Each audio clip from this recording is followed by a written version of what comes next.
பேங்க்ல பணம் வாங்கிட்டு நான் சொல்லலாமா? பேங்க்ல பணம் வாங்குது ஒரு சங்கரம். இப்ப வந்திருக்கோம் சங்கர் பாபாவா. நானும் பேங்க்ல சொன்ன விட்டுருவானா? இல்ல சார் நான் ஒரு கேள்வி. இப்ப அவர் சொன்னதுனால நான் சொல்றேன். அவங்க சொந்தக்காரங்களே என்கிட்ட சொன்னாங்க இந்த திருநெல்வேலியில கொலை பண்ணிட்டு பாம்பே ஓடி போனா திடீர்னு சாமியார் ஆயிட்டான்ட்டு. அதெல்லாம் நம்ம டிவில பேசக்கூடாது. தனிப்பட்ட முறையில பேசாத. ஆன்மீகத்தை பத்தி பேசுவோம். அதாவது நான் என்ன சொன்னேன், ஆன்மீகத்தை பத்தி பேசுவோம். பிளாக்மெயில் பண்றியாடா? இவர் என்ன தப்புங்கிறாரு? பிளாக்மெயில் பண்றியாடா? நாட்டுல என்ன சொல்றாங்க, அரிசிக்குள்ள அபின் கடத்துறாருங்கறாங்க. நான் அதெல்லாம் சொன்னேனா? நான் ஒரு ஒழுக்கமான பிசினஸ் நல்லது கெட்டது இந்த மாதிரி பிளாக்மெயில் பண்ண நினைச்சியடா? நீங்க தான் பண்ணிட்டு இருக்கீங்க. நீ பிளாக்மெயில் நீ தானே சொன்னா நான் சொல்லுவேன். தனிப்பட்ட முறையில பேசாதீங்க. ஆன்மீகத்தை பத்தி பேசினா உன்னை தீர்த்து விடுறேன்.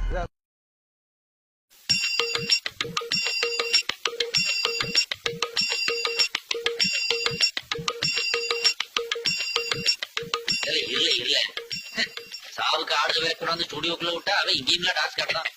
அப்படி எல்லாம் பேசக்கூடாது. வணக்கம். வணக்கம்டா. என்ன வணக்கம் தான் டாபட்டு பேசுறீங்களா? அப்படிதான் பேசுவேன். பேத்துவோம் நீ.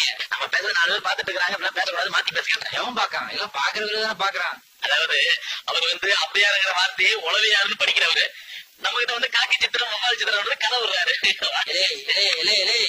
நான் பவான் சொன்னா ஏன் பவான் சொன்னா நானு அதான் போலீஸாக்கா இருங்க.